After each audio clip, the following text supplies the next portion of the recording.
Masi nyar katolo nyathi okuto Masi nyar katolo nyaka di achiel ma serious wan kaka tim Dala FM timo sira wende wadwa ni wadwal nyathi ma nyako ni bang' modho pi ka sutru Pesa biro yinyi kabisa. adwa ni mondo pesa ochak donjo kuomi Pesa biro yinyi. an kaka father ka father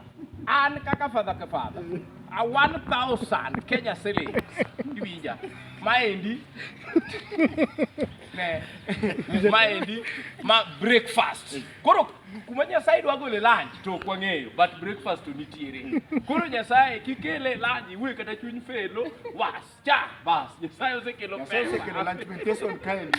Masu kuna katolo ocham lunch man 1,000 kuome bas koro we wang'e ni to be Masi nigo osiepe mama na rachaki mar osiepe Derrick be ne nitiere ka wacho ni gosei bas Derrick omiye 1,000 to dog gi zero kende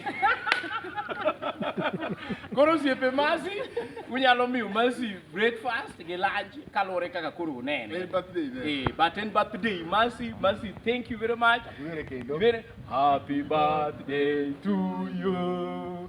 Happy birthday to you. Happy birthday dear Masi nyar katolo nyathi achiel gololi. Happy birthday to you. Ato, how old are you now? Toto si Toto. Third floor. How old are you now? Happy birthday.